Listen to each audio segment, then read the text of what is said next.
Hello and welcome to the Story Engine podcast. My name is Kyle Gray, and today on the show we have Carolee Moore. Carolee is an expert storyteller and helps leaders and authorities in the corporate space claim their voice, get on more podcasts, and use that as a way to grow their businesses. We're going to learn about Carolee's unique process for getting people featured in the right places, and we're going to discover her story on how she entered this world. Without further ado, let's hand it over to Carolee Moore. Carolee Moore, welcome to the Story Engine podcast. Thank you so much for having me, Kyle. I'm excited to dive in. You are helping people showcase their brilliance and their expertise. But before we get into that today, can you tell us a little bit about who you are and how you're showing up in the world today? Absolutely. So I'd be remiss if I didn't tell my story starting from my childhood. I was born and raised in Jamaica.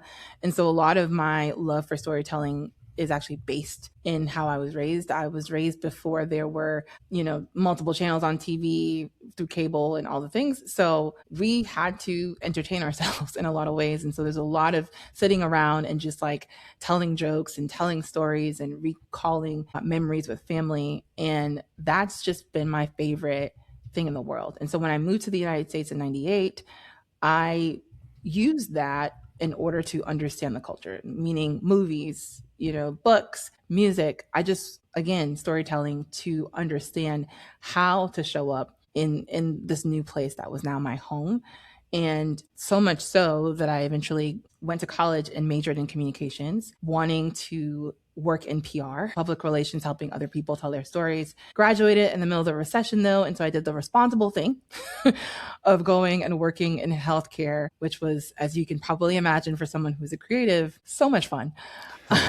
But through that, I learned structure. And through that, I understood, again, there has to be a purpose. There has to be an end to the thing. Storytelling, but to what end is what I essentially picked up from my time working in a very structured place, creating structure for projects, etc. And so as I worked my way up that ladder into positions that I really wasn't super, super happy about, I incorporated storytelling into the things that I was doing, so much so that my job description started to change after I left because I added my own special sauces in there, and kept doing that until I just decided to go after a job that actually had all the things that I wanted.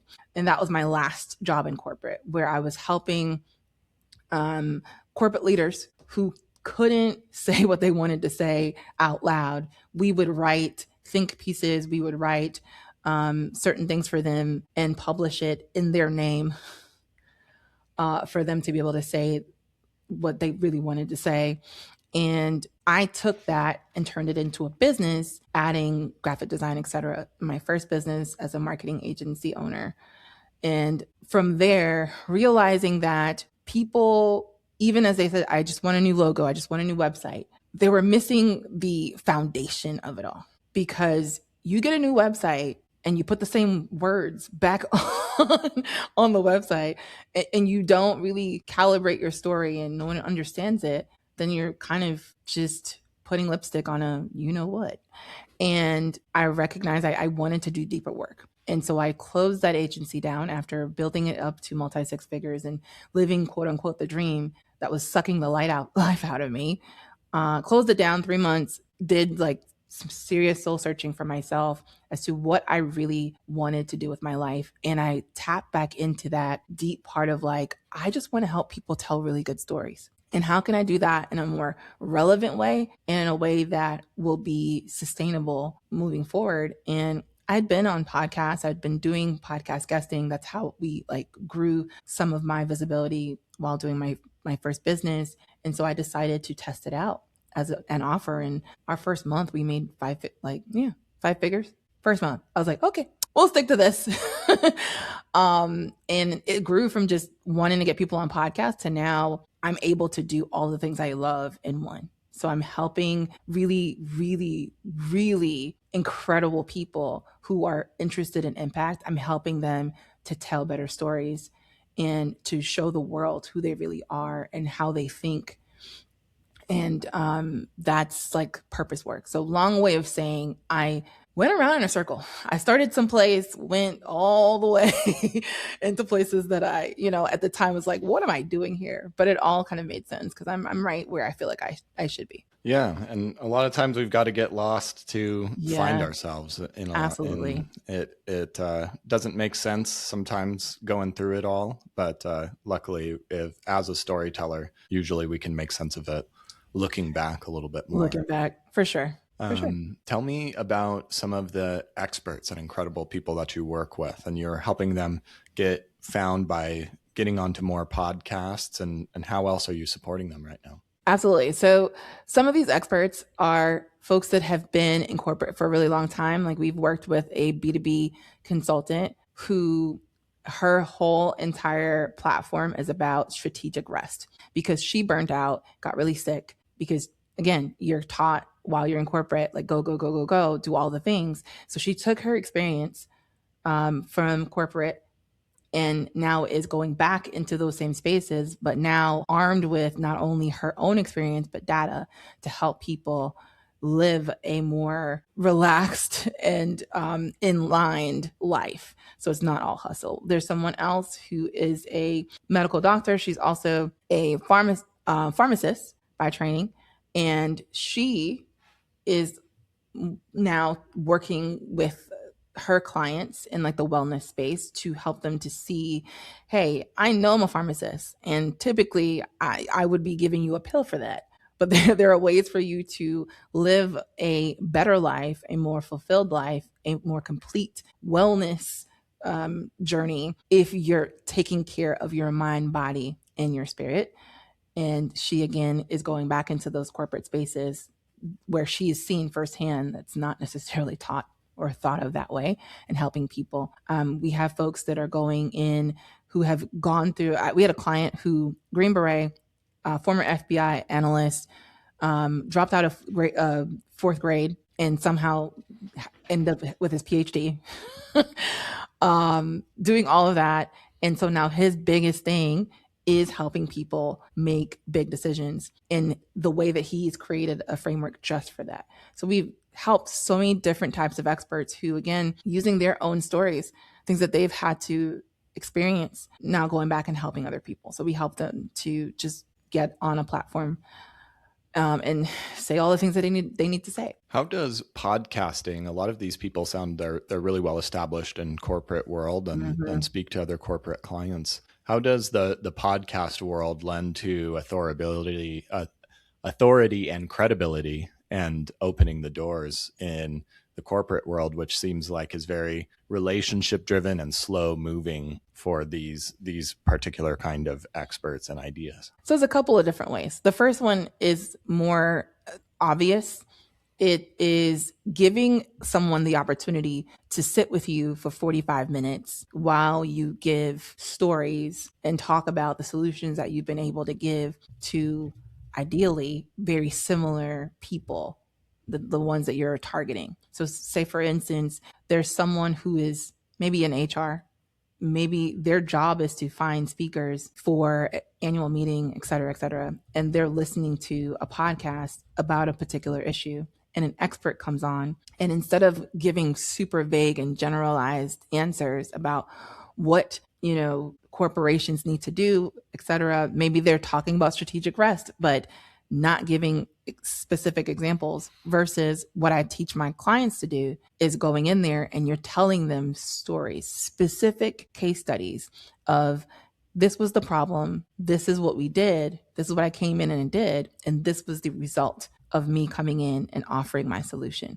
If you're able to do that multiple times during a podcast interview, someone is more likely to then be interested. They might not make the decision in that moment, like I need to hire this person, but they're going to be more interested in going and finding you on either your website or, buying your book or finding you on LinkedIn, which again, you're going to have more stuff where you're talking about the same thing. And so it adds to that credibility because it shortens the length of time that people would need to like pull all that information together to make a decision. That's the first one.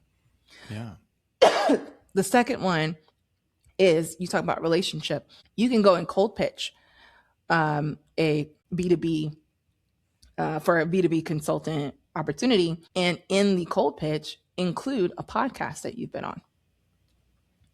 And instead of you trying to tell someone, I'm the best, I'm the whatever, if you're sending them a podcast episode that they can actually hear you talk about in detail again, what you've been able to do and the solutions you've been able to offer and the results that came from those solutions, and you're doing it on a consistent basis. So you're not necessarily going to get millions of people knocking down your door. This is not about virality as it is about impact. Because if you're a B2B consultant, you're probably charging minimum $25,000 for an engagement. We're up to over $200,000 to $250,000, depending on what your services are.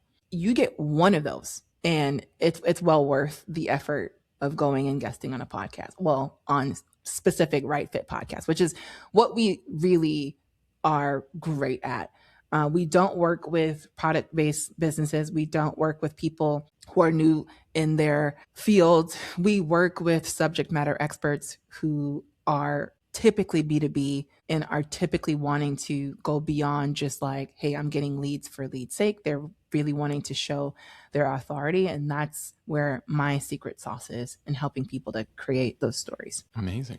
What do you think are some of the biggest problems that your experts are facing before they come to you? What are their frustrations and challenges that they need solved? So a couple of things. The first one is they're having imposter syndrome, even as they have all of the degrees and all the credentials and all the letters behind their names. They're having imposter syndrome because all they're seeing online are people who seemingly are just like good at this whole content game, and they're wanting to compete, but they don't really want to do that and they don't know how to do that. And so they don't do anything to actually increase their visibility. So they're barely online, they're barely on LinkedIn, and even on LinkedIn, they're posting still in their corporate voice. They haven't found their actual voice yet. And so there's growing frustration of like, I hear all of the advice that I've been given about how to create content and that social media is somehow going to help me to do all this thing, but it's not working for me. And I don't really want to do this. And this is taking too long, and it's taking away from the time that I really need to be working with my clients anyways. And so I just don't do that. So that's the first piece. It's just this frustration with how things are structured, because frankly, a lot of the advice that experts are given, a lot of the advice that a lot of entrepreneurs are given is around influencer building, right? It's around influencer type of marketing. And we're not influencers. You're a business owner, you're an expert. Those are two different types of ways of approaching visibility. So that's the first piece. The second one is they're seeing people who are less experienced, less talented, who are making 2, 3, 4, 5, sometimes 10 times as much as they are. And it's infuriating. It's like, I've been in this career for 20 years. I've been doing this thing. I can do it with my eyes closed. And here is this person that maybe graduated 5 years ago that is making crazy money, that has this crazy following, that just had a book go on the New York Times bestselling list. And you're like,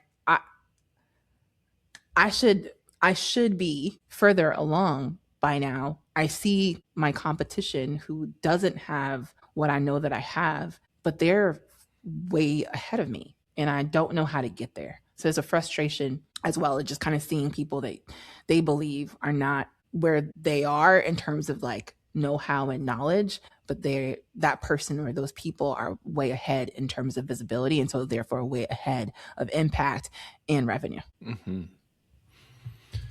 And tell me about what you think makes your process unique. How, not necessarily the solutions that you get for these people, but how you get them to the solution. What would you highlight about yourself?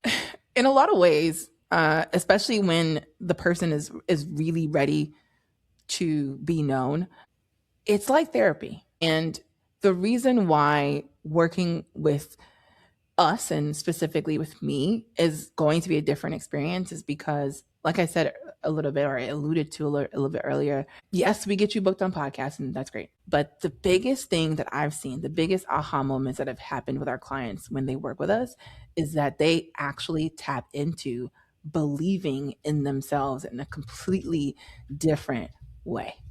Oftentimes, it's the permission that they needed to just be fully 100% authentically them. A lot of the clients that come to us are still, in this corporate box. They might be entrepreneurs for the last 5, even 10 years, but they're still thinking and writing for the approval of the corporate class instead of being human.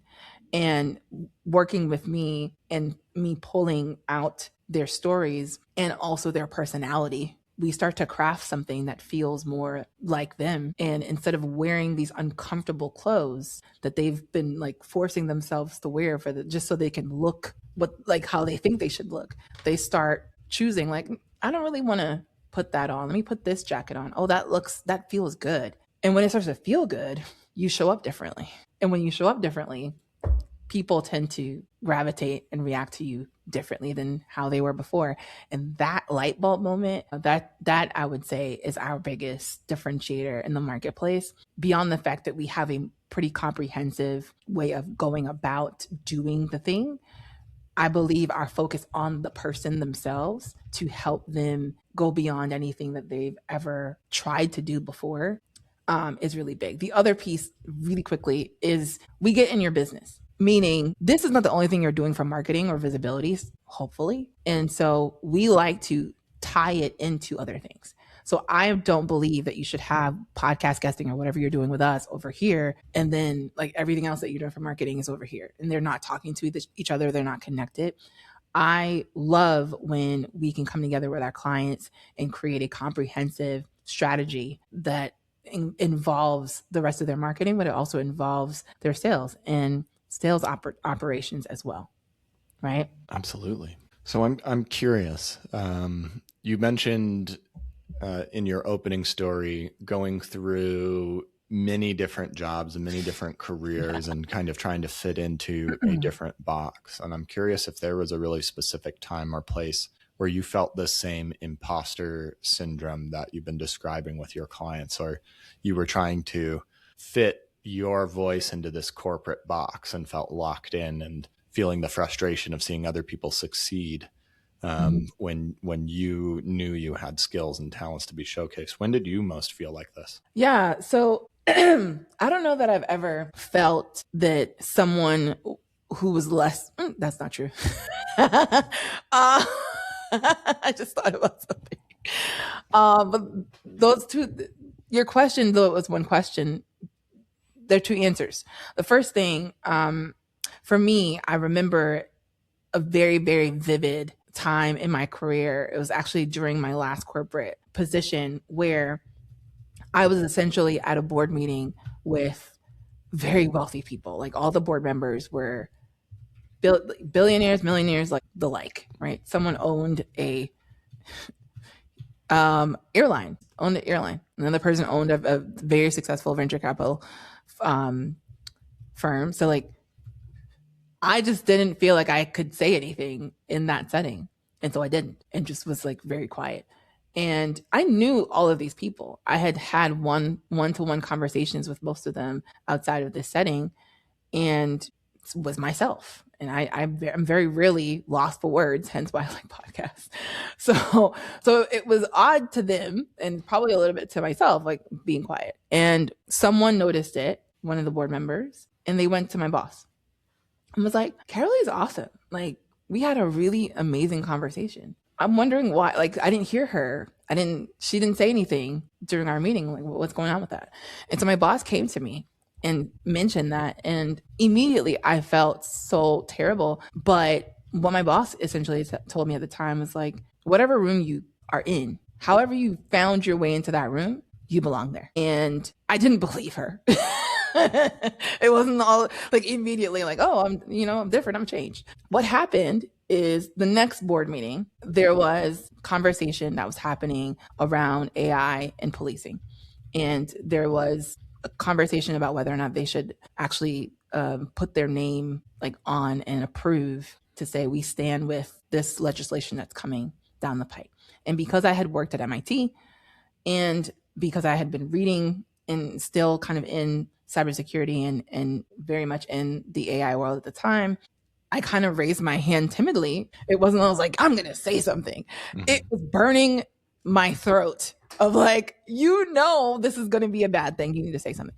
And so I eventually piped up and I explained why, the decision that they were going to make is more than likely going to be very harmful to the people that they say that they want to serve. And through me explaining that, it changed the vote. This room full of billionaires and millionaires and people that just I was putting on this pedestal were all listening to me. And because of what I said, it changed the vote. And that experience, not even what my boss said, that experience taught me a very important lesson, that my voice matters. What I think matters. How I view things matters.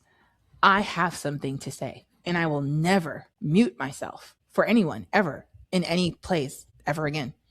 And it wasn't even a year after that experience that I left corporate America for good.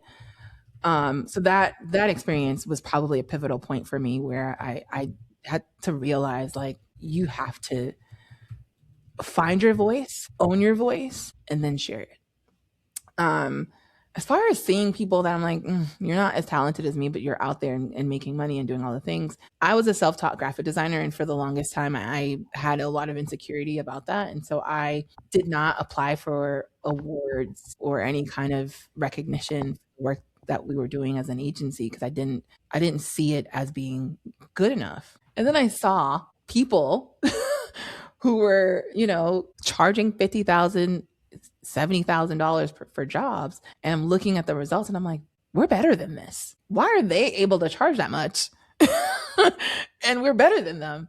And, you learn about positioning. You understand, they've positioned themselves as go-to in the particular category within graphic design, and they can pull that kind of number. You have to do a better job of positioning yourself. And so we did. Right. And that was a wake up call for me as an agency owner as well, where it's, if you don't believe in yourself, if you don't put yourself in positions, if you're not pitching and putting yourself in position, then do not complain about the person who does that and gets what they actually go after. Mm-hmm.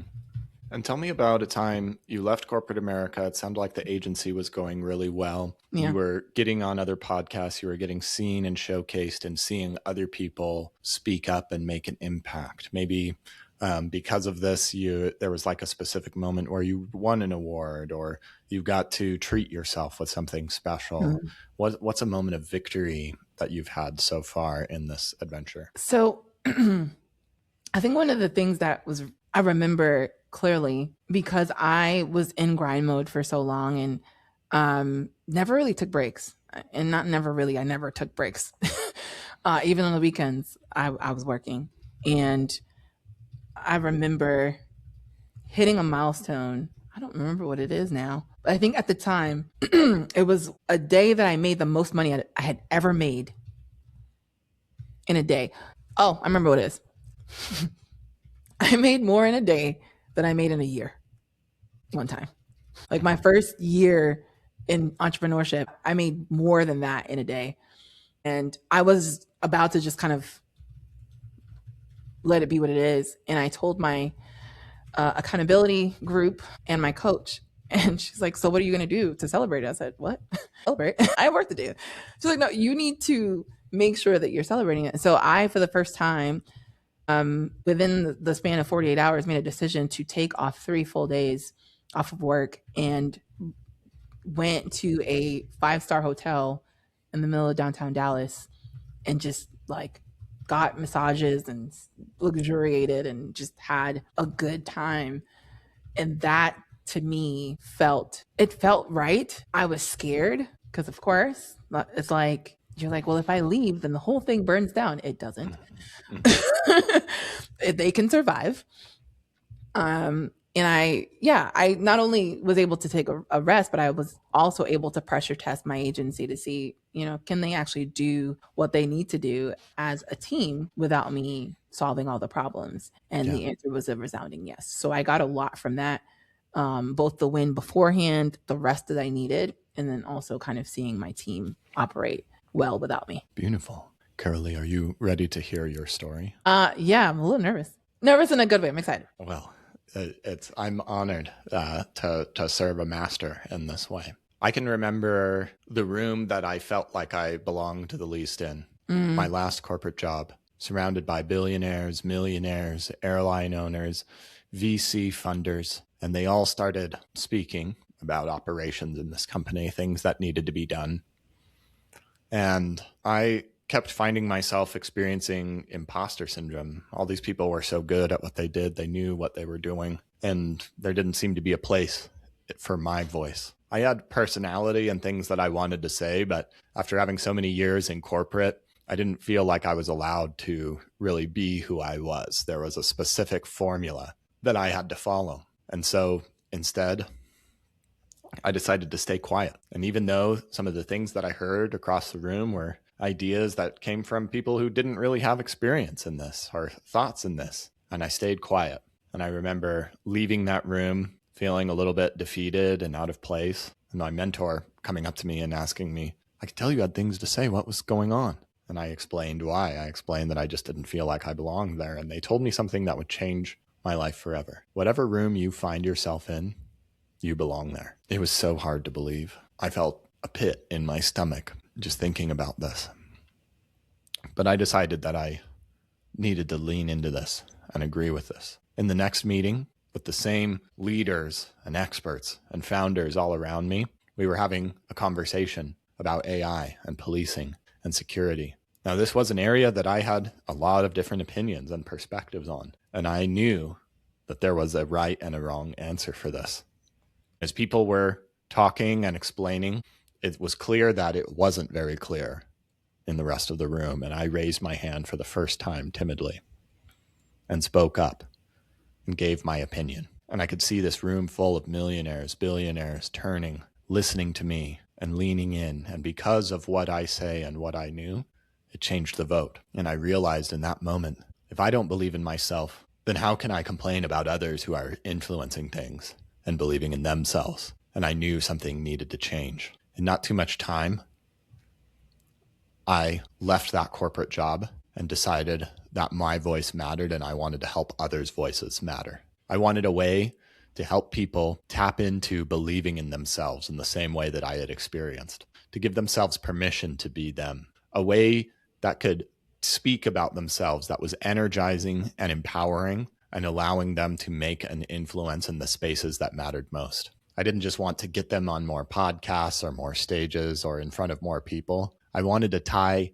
who they were into everything that they went into their business so that they could do more and have more clarity on their activities. After several years of being into this, after a lot of hard work, a lot of costly and painful mistakes, and a lot of ups and downs running an agency, I can remember hitting a milestone for the first time, making more money than I had in a year in a single day. And at first, it just felt like just another day. And I thought I'd have to get back to work and keep hustling. And again, a mentors and accountability group asked me what I was doing to celebrate.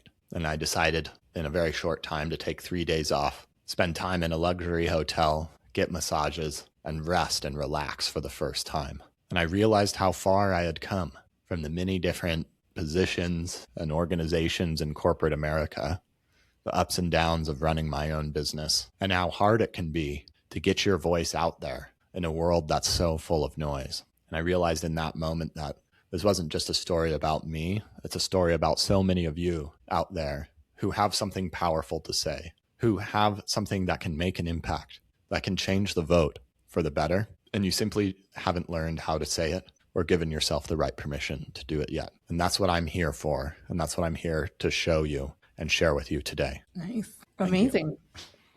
I love that. I love that. Okay. Okay. Is that the end of, I just want to make sure before I ask questions. That's the end of my story. Yeah, Okay. you can react and I'll give you a breath to. Yeah, tell me more about first of all, how you got into this, and then maybe a little bit more about the technology behind it, and then what is the offer? Like, I'm so curious. So we're still recording. So I'm sorry. I'm sorry.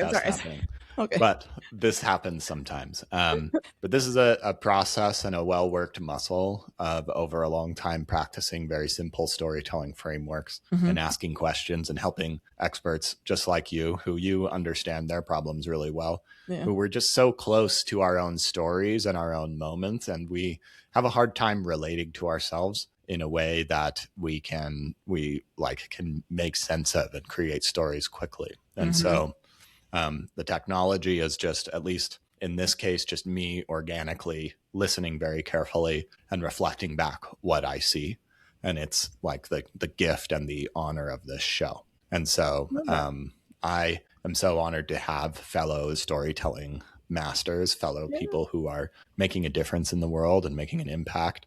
And it's been a pleasure to serve you today. So where can we go, Carolee, to learn more about you? And do you have any closing thoughts for us today? I do. So one of the things that I want, one of the things I often say that is not said by too many people, especially folks that are selling quote unquote the same offers that we do, is the first person that you need to be visible to is yourself. Too many people are skipping that step, and we're instead trying to copy what we think success looks like. And even though you're out of corporate, you're still kind of operating as if you're there.